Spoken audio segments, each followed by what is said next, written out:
ladies, and welcome to day 3 of the Boost Your Hormones Naturally class. You ladies have been absolutely amazing during this class.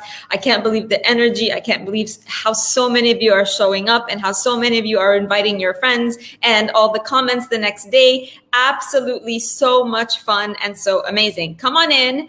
You know the drill by now. Let me see who's here. Come on in and say hello. Let me know where you're watching from. As you're all coming in, tell me what you're most excited about. Tell me what you can't wait to hear today. Today is the class. This is the one you've been waiting for, I'm guessing. This is the one where I'm going to tell you what triggers hormonal imbalance. And this is the class that, well, let's just say this is the class where you might shut down. Let me just wait for all of you to come on. Just give you all a minute. Say hello. Hi, Lamia. Hi, Azza. Hi, Lamia from Dubai. Hello, hello. Come on in, ladies. Day 3. It's already day 3. We still have a whole week if you count the bonus class, which is day 10. So really, we're just getting revved up here. We're just getting started. So I want you to stay with me. Remember what I told you at the beginning. These 9 days are literally like a dress rehearsal for how you're going to show up for your health. Are you going to show up every day excited, every day committed?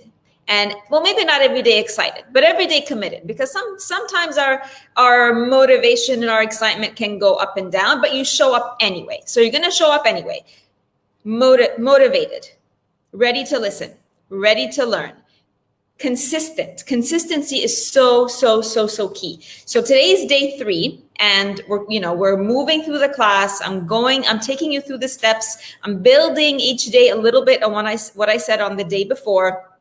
And it's incredible how all of you are still with me. So many of you are still with me, listening, all ears, excited. So welcome to those of you who are new, because again, you ladies invited all of your friends. And it's just so amazing that when women decide that they're going to stick together and women decide they're going to help each other, all of you who have been invited to this group have amazing friends who thought of you, who thought, oh my God, she would love this. Oh my God, she would really benefit from this. Oh my God, I have to tell her about this.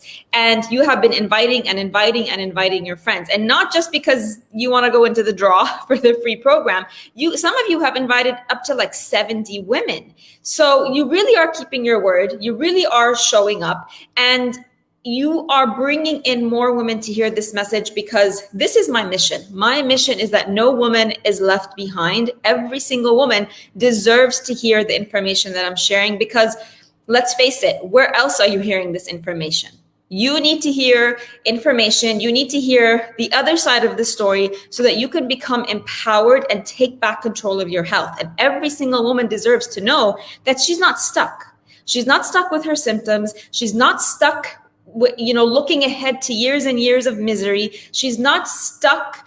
If you think about it, if technically, let's say on average, we start at 35, a little bit of fatigue, maybe some night sweats, insomnia, no energy, maybe there's an autoimmune, then the period acts up, and then we go through all of this through our 40s and then our 50s, you could literally be living with some kind of discomfort for 10 years. That's a long time.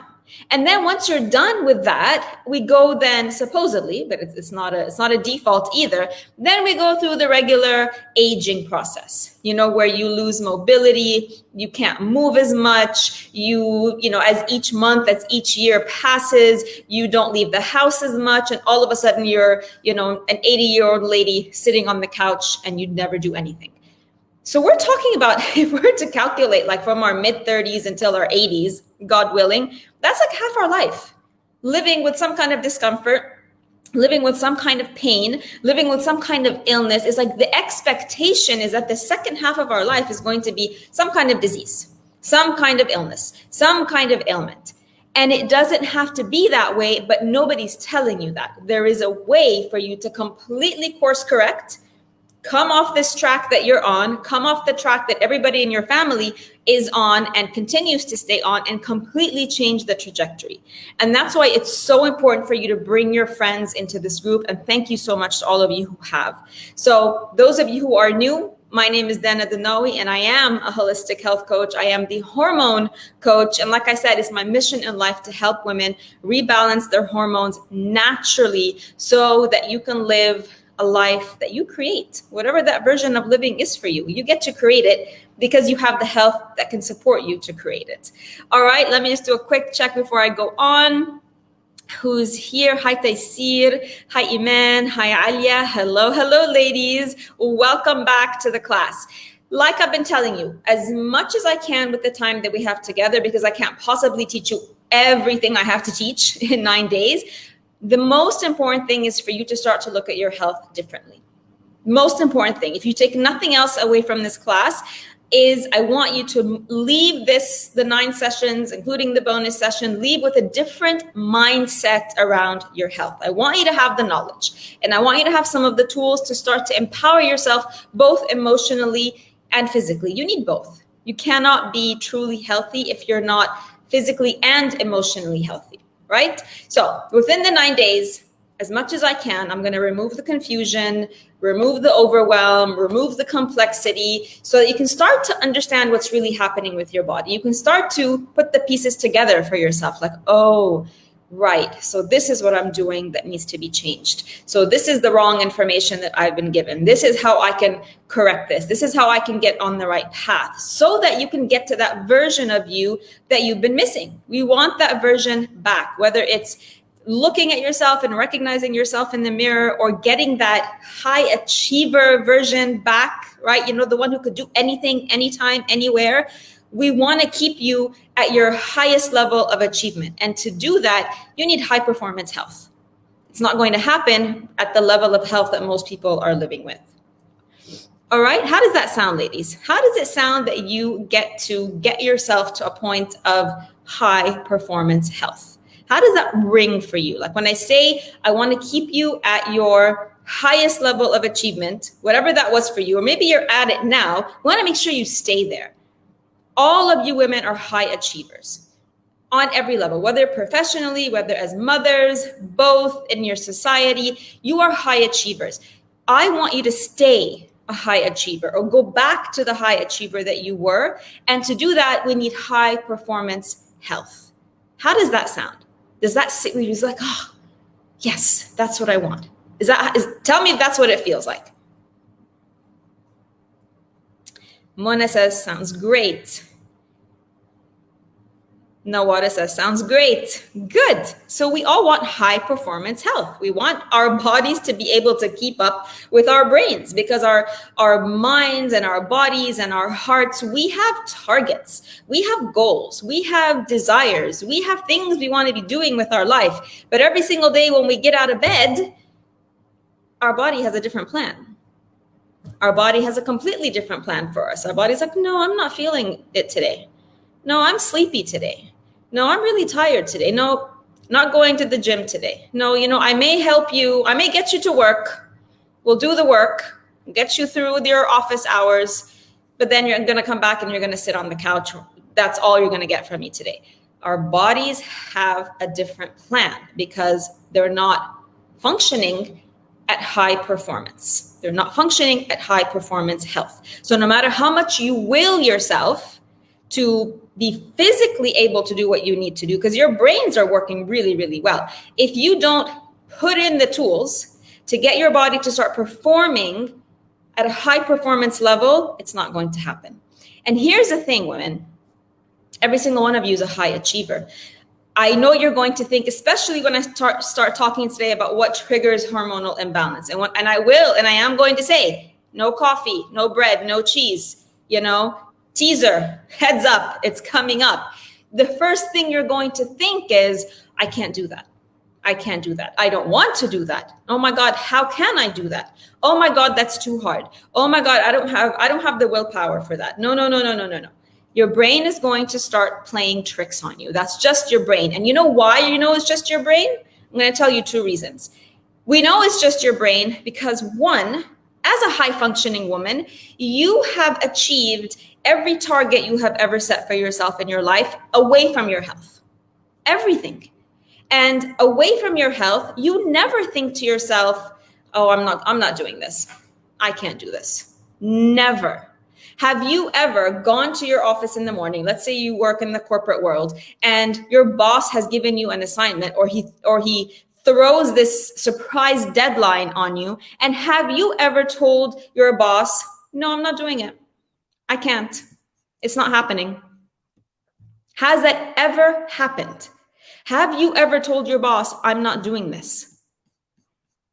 Have you ever let your children down? Moms out here, most of you are moms. Have your children ever had a problem at school, or just in the basic care and basic daily routines that you're responsible for? Do you tell yourself, I'm not doing this anymore?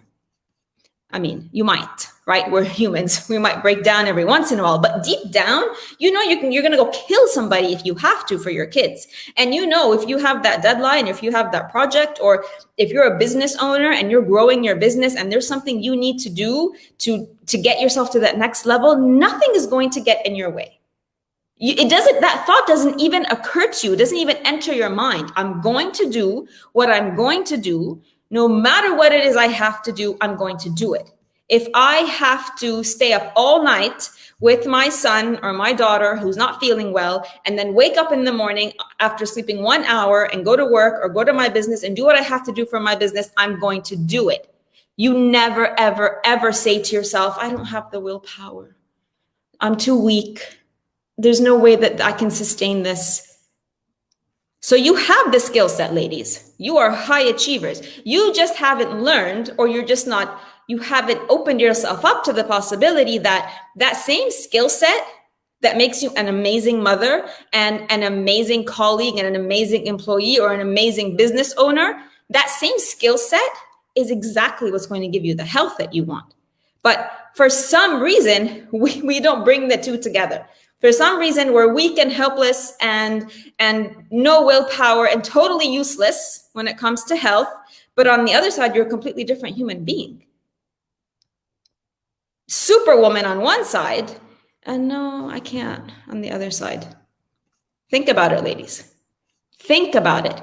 You don't lack willpower. You don't lack anything. But partly because the conventional medicine has programmed us that there's nothing that we can do about our health. Once you get sick, you're going to stay sick. Chronic disease just stays chronic. That there's nothing you can do about perimenopause or menopause. There's nothing you can do if you're tired. That's because the whole world is tired. Everybody's stressed. Everybody's burned out. Nobody ever interjects this conversation to say, hang on, this is not normal. So that's what we're doing here. We're interrupting this narrative that's not getting us anywhere. You are high achieving, incredibly high willpowered women, and you know it because you have proof in every single area of your life. The only thing you haven't done is you haven't applied that same skill set and the same mindset to your health. Who's with me? Say yes. Say yes, yes, yes. Here's the other reason why it might be challenging. As I'm talking to you today, and as I'm going to tell you the foods and the non-food triggers that trigger hormonal imbalance, I'm going to mention things that you eat all the time, and I'm going to mention your favorite foods.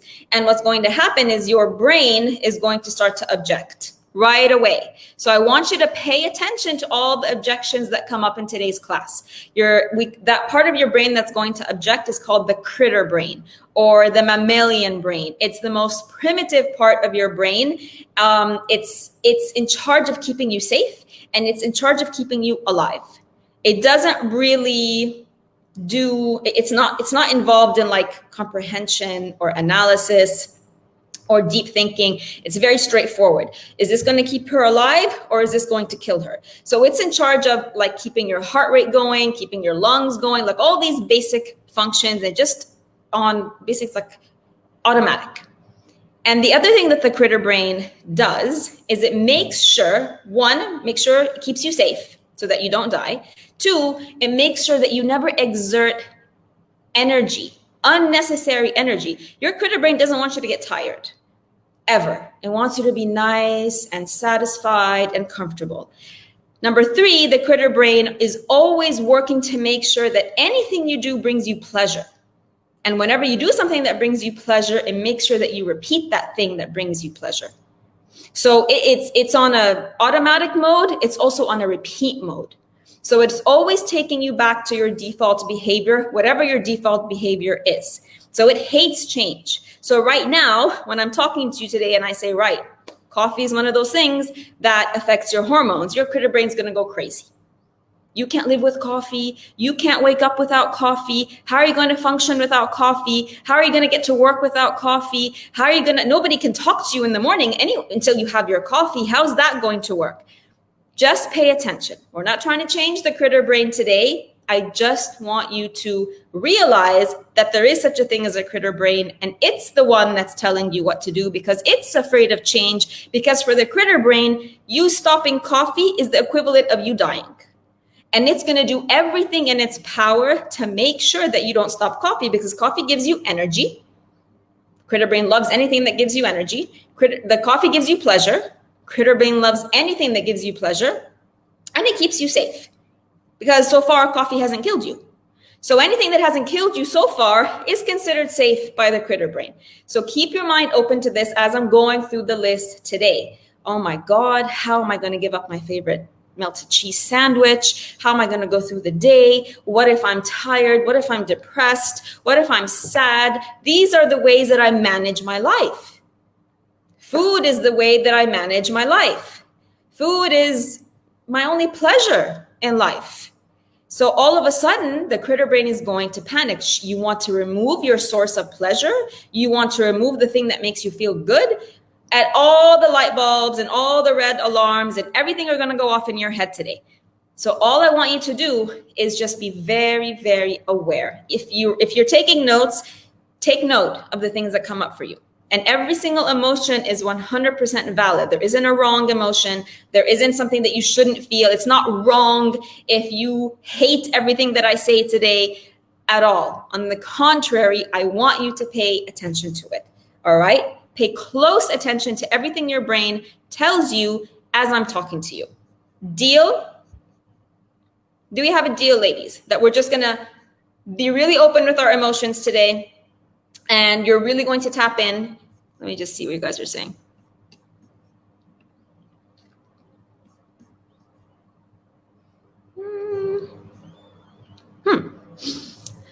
Rania, how does coffee negatively affect hormones? I'm going to tell you. I'm getting to that. Lamia, unfortunately, food is a big source of pleasure. Okay. Farah says deal. Alia says deal. Mona says deal. Right. Let me just comment to your point that food is pleasure. Nobody's ever going to tell you that food is not pleasure. Here's where it becomes problematic. When food is your only source of pleasure. Food is definitely a source of pleasure, of course. It's part of our traditions. It's part of our religious celebrations. It's one of the ways we have fun. So we're not saying that it's not a legitimate source of pleasure. It is, but don't let it be the only source of pleasure for you. This is again where the mind plays tricks with you. That if you take food away, then I don't have any other pleasure left. If you take coffee away, then where's my pleasure? If you take food away, then where's my pleasure? Think about it. Really?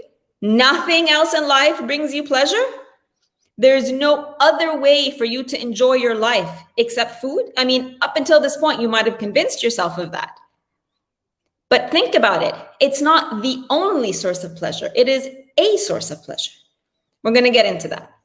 All right. So let's get into this, ladies. Let's get into quick reminder. If you want to go into the draw for the free hormone reset program, I'm giving away 2 of these. You want to go into the draw, you have to answer by email day 1 through 4 questions, and you have to invite at least 1 person to the group.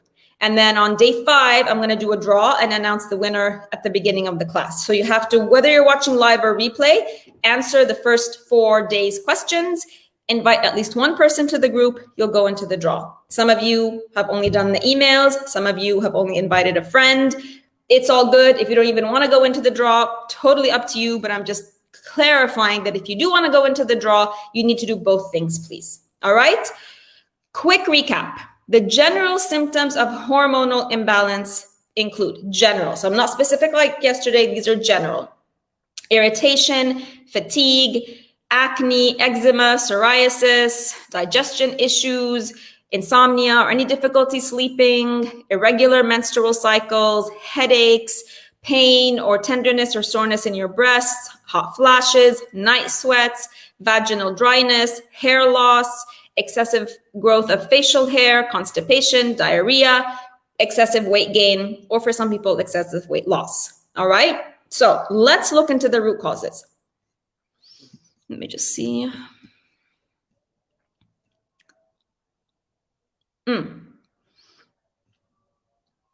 How do you know if we're, Carrie, how do I know if you've invited a friend? When your friend asks to join the group, I have a question, which is who invited you into the group, and they have to write your name, plus Facebook tells me, so I know. I keep track of it. Don't worry about it.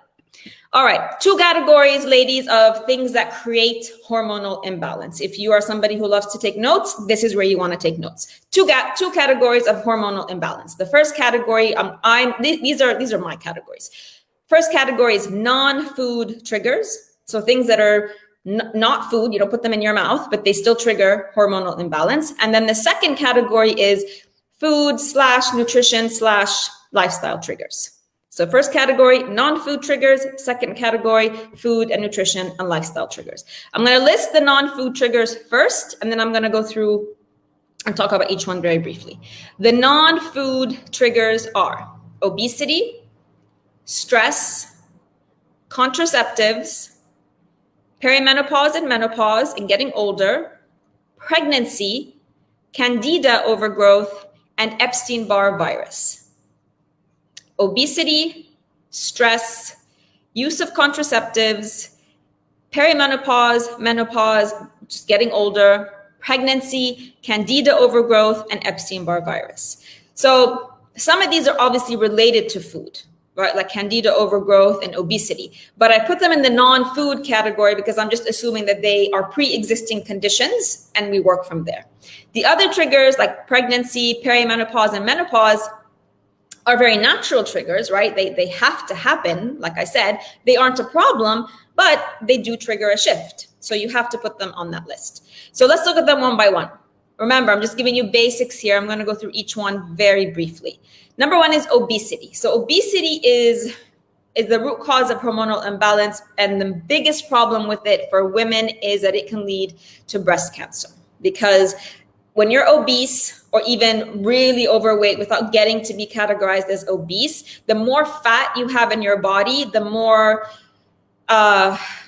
remember how we talked about the insulin is the fat storage hormone. So insulin basically takes sugar, which is a toxin, and stores it in your cells, in your fat cells. So basically any kind of toxin is stored in your fat cells. So the more fat cells you have, the more you have potentially cancer-causing toxins basically gather and assemble in the body. It's everywhere, right? The fat is not just fat. The fat is collections of toxins, like pockets of toxins. And obese women also have more estrogen in their body. So remember, estrogen is the female sex hormone. It regulates the reproductive system. And we need to keep it at a balanced level. It does. A lot of women will go through phases where they have excess estrogen. But when you're obese, that excess estrogen gets stored also, because estrogen goes through a cycle in your body, and your liver, we're going to talk about that tomorrow, is one of the organs responsible for filtering out excess estrogen. When you are obese, it means your liver is not working properly. Your liver is not filtering properly. You've got excess insulin, you've got excess toxins. So one of the things that has to be filtered is estrogen. And so then it can't be filtered. It gets stuck in your body. You end up with elevated levels of estrogen, which can then get stored in your breast tissue. And this is how you can develop breast cancer cells. So this is really, really key, the link between obesity and breast cancer. Number two is stress. We talked about stress yesterday. Incredible root cause for hormonal imbalance in women, specifically because it raises cortisol levels. And your adrenal glands, which produce cortisol, they produce adrenaline, they are not meant to be pumping cortisol and adrenaline nonstop, which is what's happening to us in our modern day lives, nonstop. So eventually these adrenal glands, they get wiped out because they're not supposed to be working 24/7. They don't get a break. So what happens is that the disruption of your adrenal glands will affect the pumping of the cortisol. This leads to fatigue, and that leads to the cortisol being imbalanced, and then you don't feel well. And that can lead to a cascade of other things. So stress. And like I said, exhaustion, tiredness. When you are stressed, we talked about it yesterday, you go, what are you craving when you're stressed? None of us, when we're stressed, we go and open the fridge and go make a salad. When we're stressed, we crave processed food. We crave a donut, we crave a cake, we crave chips, we crave cookies, right? Which will again trigger the adrenal glands to pump more cortisol because these are highly inflammatory foods. So it keeps you in this cycle ongoing. It can lead to low blood pressure, high blood pressure, because also your adrenal glands are responsible for that. It can also lead to imbalances in your blood sugar. So stress is a big one. Contraceptives, number 3. So if you're using birth control pills or hormonal IUDs, this disrupts your natural hormonal rhythm because you're taking in an external source of hormones, synthetic hormones, right? So they're synthetic hormones that can cause damage to your cycle because your body doesn't recognize synthetic hormones. And then on top of that, because they're a type of toxin, we go back to the same thing that happens with obese women. Toxins are going to get stored in your fat cells. Where do you have a little bit of fat, even if you're not obese? Your breast tissue. So the synthetic hormones can cause damage to your breast tissue, which can then also potentially lead to breast cancer. So that's contraceptives. The next one is perimenopause and menopause, which we said is perfectly normal. It has to happen, but it does cause the shift. We know that. Perimenopause causes the shift.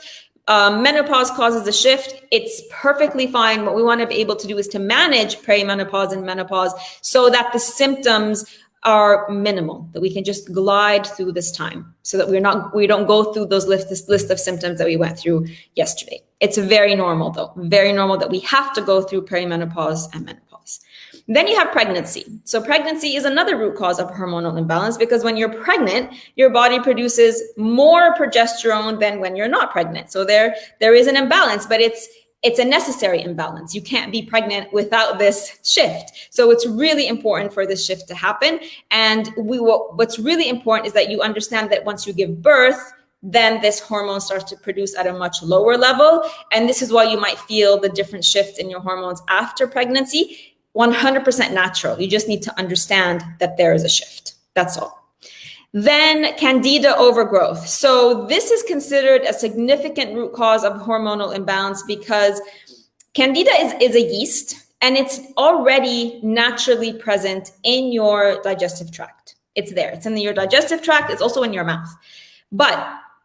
And what candida does, it's a beneficial yeast, like it's there to help maintain the balance of your digestive system. But here's what happens through the excessive use of processed food, excessive use of antibiotics, excessive use of over-the-counter medication, the wrong foods, all of those feed candida. So it tends to overgrow. And the overgrowth of candida leads to like urinary tract infections, vaginal, yeast infections, other skin-related infections. And that can lead to anxiety, fatigue, and depression. So we need candida. We don't want to eliminate it. We just want to make sure that we bring it back to its normal levels. So the final non-food hormonal trigger is the one that is most controversial. It's definitely not identified in conventional medicine. And even within us, within the holistic practitioners, we also have arguments about it, which is the Epstein-Barr virus. So the Epstein-Barr virus is actually a very, very, very common virus. I think over 95% of people in the world are walking around with some form at some stage of Epstein-Barr virus, but they're not aware of it. It is in the holistic world, right? So 99.9% of conventional doctors, if you go and ask them, they're going to roll their eyes at you. They're going to say, you have no idea what you're talking about. So this is a completely different approach from the health world. We believe that Epstein virus is a source of many, many, many health problems that are sort of right now, they don't really have an explanation. If you are diagnosed with one of these, there is no clear reason for why you ended up with this condition, and there's no clear treatment. You're just sort of left to live with it. For example, fibromyalgia, chronic fatigue syndrome, multiple sclerosis, rheumatoid arthritis, thyroid disorders, lupus, Lyme disease, tinnitus, vertigo, and many, many, many more. All right. So it is controversial, but in my own work, I have seen that when somebody comes to me and they have any one of these and I ask them to go test for Epstein-Barr, we find Epstein-Barr. It's not something to be scared of. It's actually a relief to finally find out what is at the root cause of your condition. So, but like I said, chances are very, very high that if you go and get tested and go to your doctor and show the test, there's two tests that you have to do. One that sort of shows if you have antibodies that you had it before, and a test that shows whether it's currently active in your body. And the tests are usually going to show that you've had it before, but it's gone now. So your doctor's going to say, oh yeah, well, you had it before. A lot of people have it. The first stage of Epstein-Barr virus is commonly known as mono, or the kissing disease. A lot of people get that in their early 20s, and then it passes. And then you think you're done with it, but it actually doesn't ever go away. So your doctor is going to tell you not to worry about it anymore. It's done. But there's a bit of controversy here. So, but I wanted to put it out there in case some of you have any of these conditions and you haven't been given a satisfactory explanation, or you go and get tested for thyroid, your test comes back 100% normal, but you have all the symptoms. And the reason for that is because they're testing for the wrong thing. You have the symptoms because you have Epstein-Barr virus. So that's why I'm putting this out there. And if any of you want to have a more up close and personal conversation about this, please message me and we can do that. All right. So in the meantime, let me know, how many of these non-food triggers do you think you have? Let me know in the comments. Oh, lots of questions. How long does it take the body to get rid of the effective contraceptive pills? Okay, so in general, when we're talking about the body getting rid of the effects of any kind of toxicity, it takes months and months and months. And it's also relative to how long you have been consuming these toxins, right? So if you've been taking something for 10 years, it's not going to go away in 2 weeks. It's been building up. It's been stored in your body. It's stored in the impacted inside your digestive system. So it will take time. You'll start to feel better. So when you start to detox the body, you start to feel better relatively quickly. But if we're saying like, I want to be completely toxin free, and how long does it take me to get rid of all the toxins? That could take a few years. It could take a few years, but this is not to discourage you. And it doesn't need to discourage you, but I'm just trying to be, specific in my response to your question. All right. Hiba says me. Dina says number 2. Carrie says yes, contraceptive pill for sure. Yeah. All right. So, you all know what it is for you. Now let's get to the fun part. Let's get to the food triggers. So I'm going to give you a list of the worst food triggers first. And then again, like how I did with the non-food triggers, just talk about each one of them briefly. All right. So the worst food triggers are alcohol, caffeine, processed oils like corn oil, sunflower oil, canola oil, sugar, not the sugar from fruits, the white stuff, wheat, dairy, eggs, soy, and we're going to put animal protein on there just for a little bit. All right. And I'm going to explain why. Alcohol, caffeine, processed oils like corn oil, sunflower oil, canola oil, sugar, wheat, dairy, eggs, soy. I'm going to go through each one by one. Okay, alcohol. I don't think I need to explain alcohol. For those of you who love your glass of wine, we know alcohol is a toxin. There's no way around it, right? There's no way that anybody can say, but it's not, but it's okay, but it's not. Alcohol is a toxin, and it can spark hot flashes, but it can also affect blood sugar levels and causes a spike in estrogen. So even if you just drink a little bit, but regularly, you are regularly affecting your liver. Remember, we said the liver is responsible for filtering estrogen. So if the liver can't filter estrogen. That's why you see a spike in estrogen. The liver is also responsible for processing and the whole blood sugar level process. So then if it gets weakened by alcohol, it can't do that. And that leads to a cascade of hormonal problems. The next one is caffeine. So this is where it gets a little bit more, well, you know, alcohol, yes, right, it's toxic, fine, but caffeine, I love caffeine and I can't start my day without caffeine. And what's the problem with caffeine? Caffeine is still a stimulant. It's an external stimulant. It's not the way the body wants to be stimulated naturally. Believe it or not, you don't actually need an external stimulant. You just get used to it. But just like alcohol, it promotes hot flashes. It stimulates the release of stress hormones. So when you drink coffee, your body, you remember how we talked about fight or flight and the body releases cortisol in response? The body's going to release cortisol in response to your coffee. That's how it affects your hormones, because coffee is not a food. It's not one of the things that your body needs to function. And it is an external trigger. It is an external source of energy. It is a stimulant. And the body's like, I don't need this. So the body releases cortisol in response. And we already talked about what happens when your body is constantly pumping cortisol. So you think you're drinking something to give you energy, but what you're actually doing on the other end is you're causing your adrenals to burn out, which then in turn, at some point, is going to cause you to burn out, so that no matter how many cups of coffee you drink during the day, it's never going to be enough.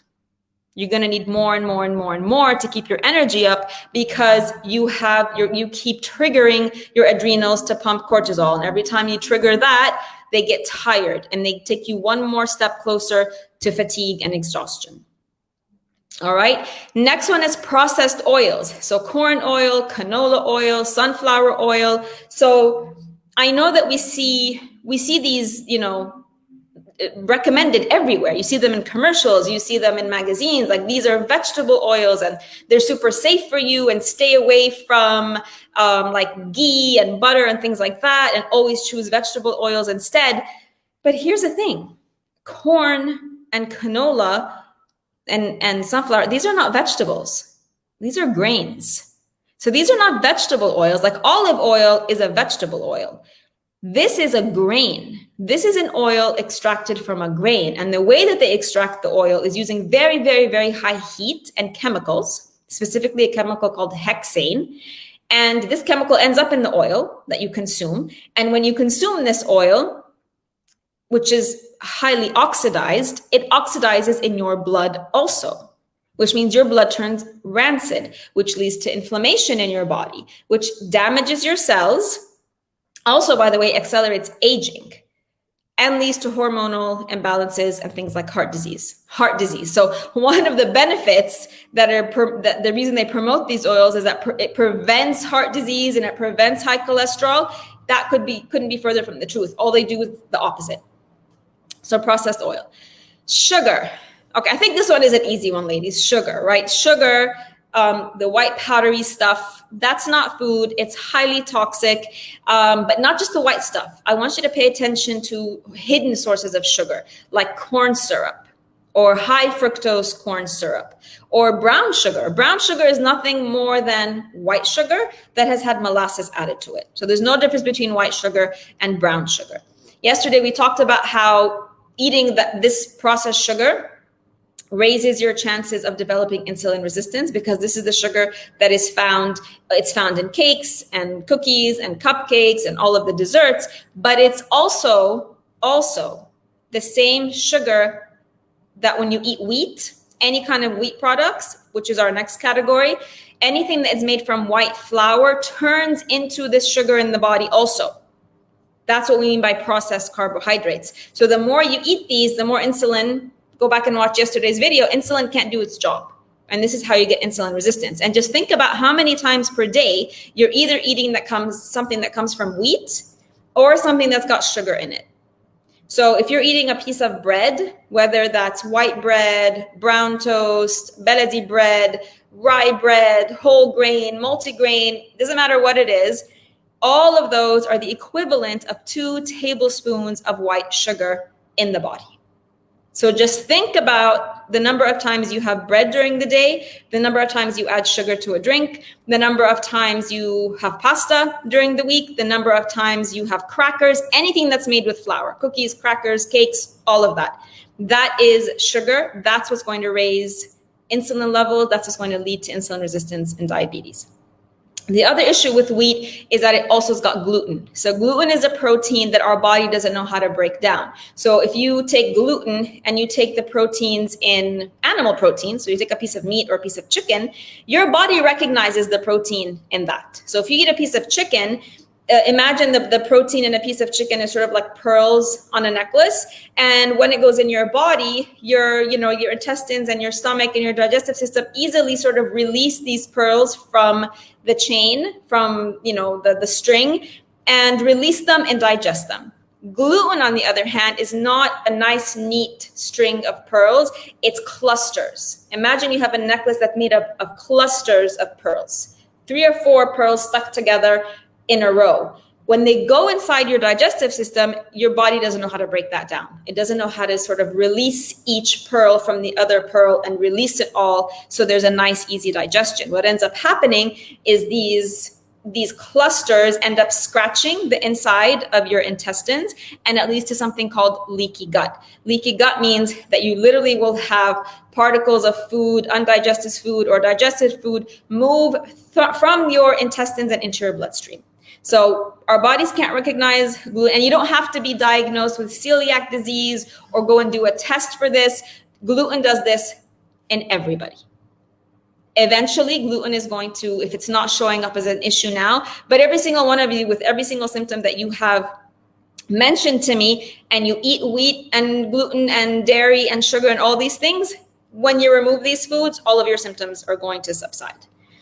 The other thing about wheat, super important before I forget, is that it ages you. Wheat has something called, wheat increases something in the body, increases something called AGE levels in the body.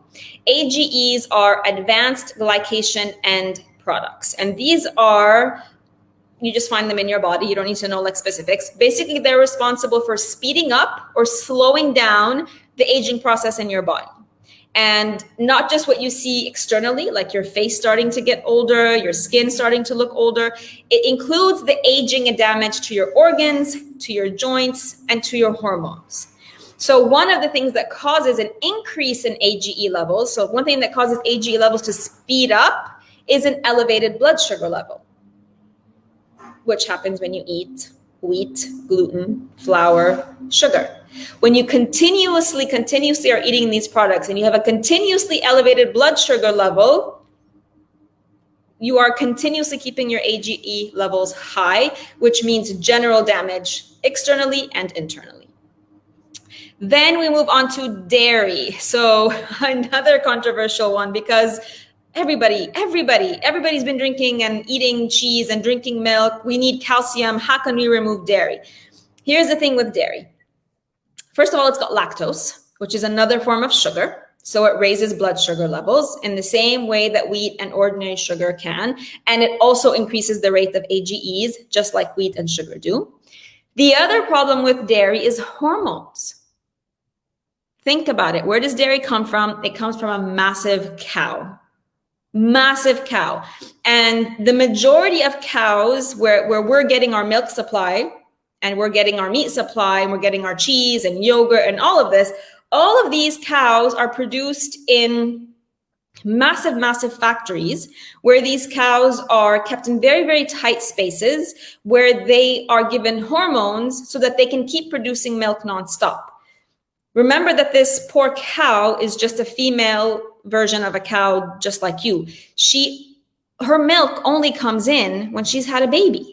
Just like us. She's a mammal, just like us. She doesn't just produce milk for the sake of it. She only produces milk because she's had a baby. So in order for her to keep producing milk nonstop for however many years they need her to produce milk, they have to pump her with a ton of hormones to keep that going. And then because all these cows are crowded in together in very, very tight spaces, it's very easy for them to get sick and for them to infect each other. So in order for them not to do that, they have to inject all these cows with antibiotics and medication. So by the time they come to milk this cow, her poor udders are about to explode, because imagine if somebody gives you hormones to keep breastfeeding or just to keep producing milk 3 years after you've had your baby. So her udders are distended, they milk her, pus comes out, blood comes out, that goes into the milk and it stays in the milk. They remove some of it, but it stays in the milk that you drink. The milk that you drink, the milk that your kids drink, in the cheese, in the yogurt, all of it. So let's say, right, so I'm not going to have a conventionally grown cow. I'm going to go and I'm going to get my own cow and I'm going to, raise her in my backyard, or I'm going to make sure I get hormone-free, grass-fed milk from a cow that is happy and healthy and only eats grass. Perfect. So you've eliminated the antibiotics, you've eliminated all the extra hormones, but guess what? You still have the hormones of the cow, her own original hormones, right? And think about the amount of estrogen it takes for this cow to go through her cycle every month. She has hormones just like you. And when we as women, we've reached a tipping point with our own hormones, like our body, for whatever reason, is not managing our own hormones. It's not able to balance our own hormones. We can't afford to take on the hormones of any other animal. That doesn't mean it's going to be like this forever. It does mean it's going to be like this more or less consistently, because even if it's a very, very happy cow, she has her own hormones. And if you are suffering with your own hormones, it's going to be a challenge for your body to work on its own, to balance its own hormones without having the extra load of hormones from another animal. Which brings us to eggs. Same thing with eggs. Have you ever thought about what an egg is? An egg is literally the hormonal control center of a female. Like it contains all the hormones and all the DNA.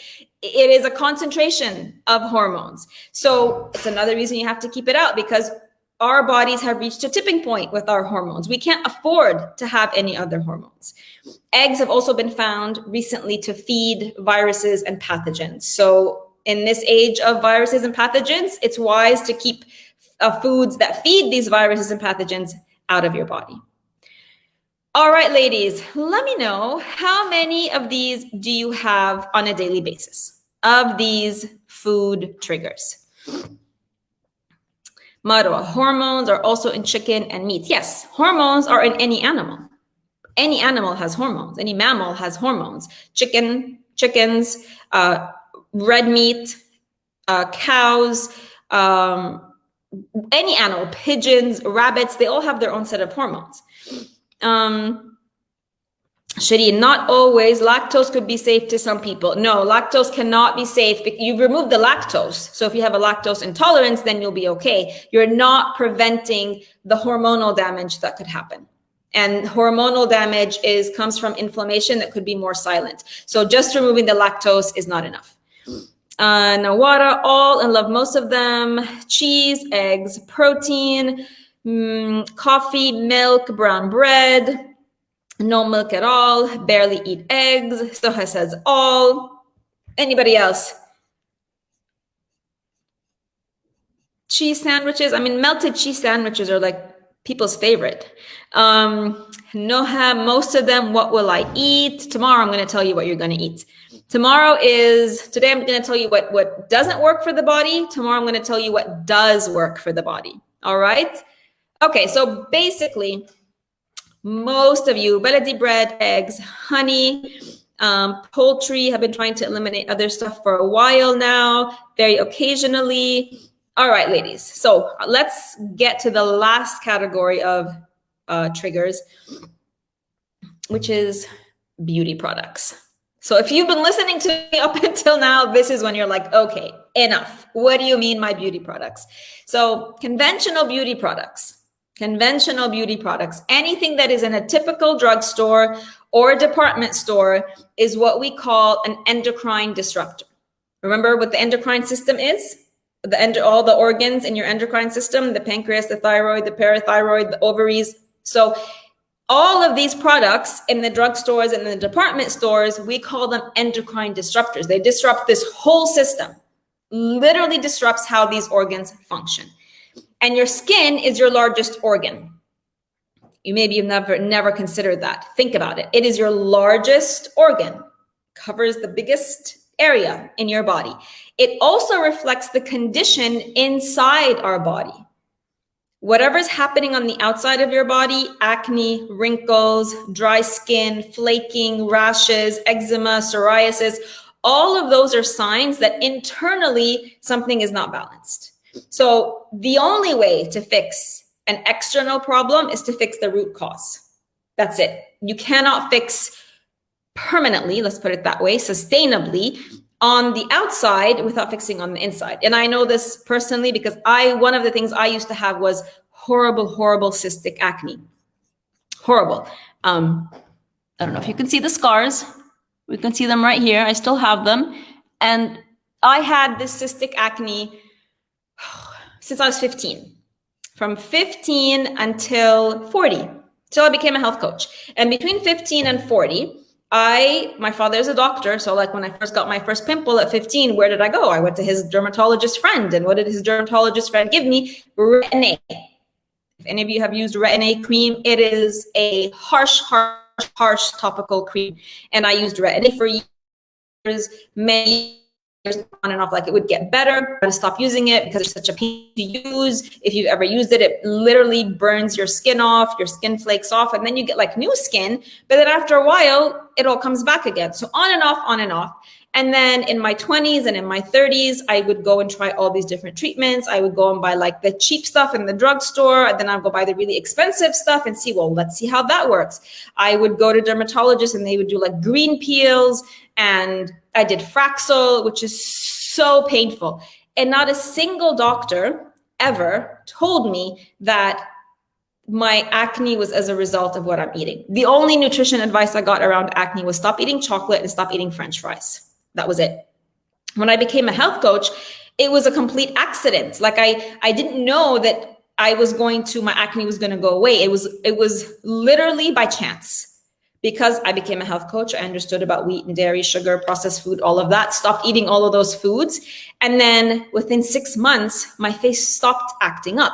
But I was still using all the conventional products. I was like so attached to them. I was like, please don't take my favorite products away from me, because it's part of the, the things that we love doing every day. It's like our self-care routine. We like the ritual. We like the smells. We like the feels. So it took me a year after I became a health coach to finally say, right, I need to move on from my conventional stuff and to move into the natural stuff. And because the other stuff was all chemical, all of it is chemical. And part of what I want you to do today, this is your question for today, is I want you to go into your bathrooms and I'm going to give you a list of ingredients and I want you to look at your favorite products: cleanser, moisturizer, serum, eye cream, shampoo, conditioner, shower gel, body lotion, all your kids' products, all your husband's products. And I want you to tell me how many of these ingredients you're going to find. These are all chemicals and they disrupt the endocrine system and our body doesn't know how to process them. And the average woman uses 12 products a day, which means anywhere up to 170 toxic ingredients a day. Just your morning and evening facial routines. That's it. So it's very, very dangerous if you're not using the right products. Your skin is a breathable organ. So up to 60% of what you apply in your skin is absorbed into your bloodstream within 26 seconds. That's actually faster than absorption through digestion. Like at least through digestion, there's a process there: stomach, liver, intestines, large intestine, small intestine. Like it takes a few hours. With the skin, it's ingested in 26 seconds. And every single conventional product out there, from the most expensive one, give me all of the names that you've got, they all contain something called petrochemicals. Petrochemicals are basically another version of Vaseline. All right. It's like an oily, you don't feel it, but it's in all of these products.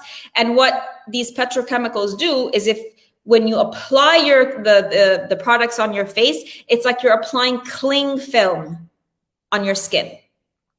Basically shutting down. Your skin is a breathable organ, so there's a process of respiration there. So when you apply these products, it's like you put cling film, you suffocate it. Your skin can't breathe anymore. Can't take in oxygen, can't release carbon dioxide. So this suffocation over time leads to the dehydration, leads to wrinkles, leads to hyperpigmentation, rosacea, eczema, psoriasis, alongside what's happening internally. So there's two things happening at the same time. And here's the thing, most cosmetic companies don't list their ingredients. They don't have to list half the ingredients they use. Believe it or not, they're not required to do so. They're not required to do so. I'm going to give you a quick list of the ingredients to look for, and then I'll also post this list on the group in case you don't write it down fast enough. So here are the worst ingredients. There's a lot, so I'm not giving you all of them because I don't have space to give you all of them. These are the worst ones. So they're the ones I want you to look for in your products tonight and send me an email and say, right, here's what I found. Parabens, and excuse my slaughtering of these words. I'm not a pharmacist, I'm not a chemist, I'm not a doctor, so bear with me. Parabens, butylparabens, lysoparaben, methylparaben, propylparaben. These are usually found in your deodorants, in your moisturizer. These are hormone inhibitors, and they can actually accelerate or create tumors. Artificial fragrance. So if you find just the word fragrance as an ingredient listed, this is actually a catch-all phrase. Like I said, the cosmetic companies are not required to list all their ingredients. So one way to get around that is they just put fragrance. And fragrance could literally mean up to 100 other products in that, 100 other ingredients in that product. So fragrance. If you see anything with color, so if you see like color pigments, F, D, C, E, and then pigments, that's right there, you know, that's a toxin.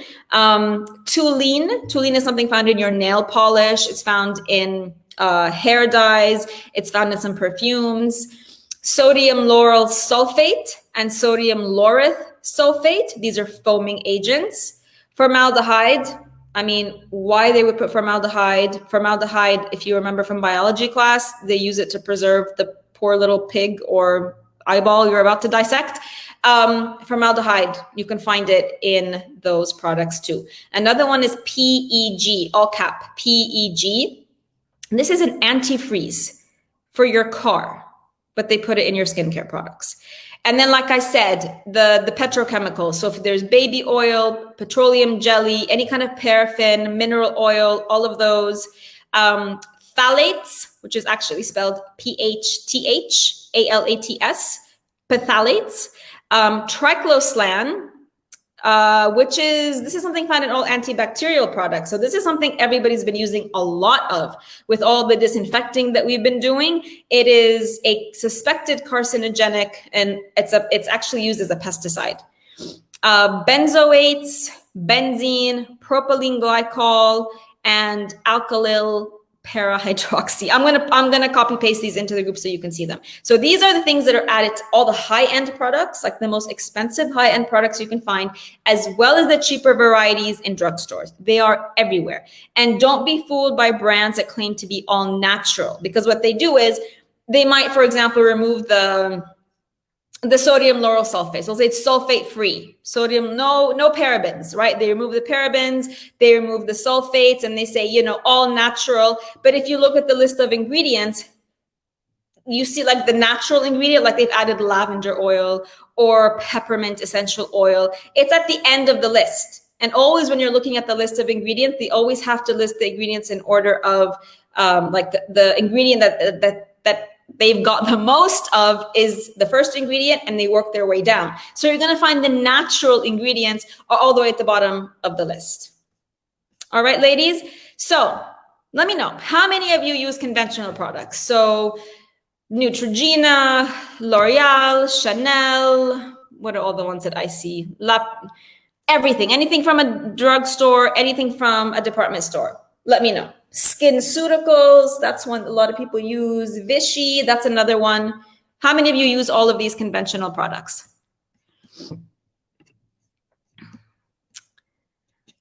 Oh gosh, okay, ladies, lots and lots of questions. I'm gonna have to go back and answer all your questions later tonight, all right? But yeah, lots of it. Me, everybody says lots, me, everybody. I mean, we all did, everybody did. Until you know better, everybody does. Everybody, yes, me. Farah says I switched to essential oils, amazing. Azza says I do. Neutrogena. Carrie says I do. Ooh, a lot, me. Amazing. Ines, rarely, finally something positive. Yay. Bioderma, and another one. There you go. Me. Everybody does. Everybody does. So I want you to check all of your beauty products today and then let me know in the email. Send your email to questions@danadenali.com. How many of these ingredients did you find? That's it. That's the question for today. And you can either list them for me or you can just say, yes, I found a lot of these, right? Just like, you don't have to go and tell me every single ingredient unless you want to. So as you can see, ladies, oh, and also just for fun, when I'm done, let me know the thoughts that were going through your head today as I gave you the list of the food triggers, as I gave you the list of all the beauty product ingredients. Like what was the thought process in your head? I would love to know. As you can see, there's so much information. Like there's so much to know and understand. And within the scope of this class, I'm literally only giving you about 10%. 10% of what you need to know to start to rebalance your hormones and your health. 10%, like to really make the big strides with your health, with your hormones, your emotional health, your mental health, your skin health. You need the other 90%, which is what we do in the Hormone Reset program and what I'm going to talk to you about tomorrow. All right. So for now, ladies, send me an email. Let me know how many ingredients you find and post on the group and share what was your thought process. What were the thoughts that came up for you today? What was the resistance that came up for you today around potentially having to change your favorite food habits? Let me know. Tomorrow, we're going to talk about your liver. Your liver is your hardest working organ and key to hormonal balance. All right. So for today, I just want to thank you so much. And I want you to track everything that you might be eating, using regularly, non-food triggers, food triggers, and let me know. Don't forget to comment. Don't forget to send me the email if you want to go into the draw. Invite your friends, because as you see, this is really, really important information. And then if you haven't signed up in the link, please do, because that's the only way you're going to get the bonus class. So the bonus class is how to overcome emotional eating. Super important. It's a missing piece. And this is why diets don't work, because they never address emotional eating. So that's your bonus class. In order to get access to that, it's going to be a separate Zoom call. You have to be signed up in the link for the class. So please do that. All right, ladies, thank you so much for being with me again. VIP ladies, jump on over to our Zoom call and I will see you all here again tomorrow. Thank you.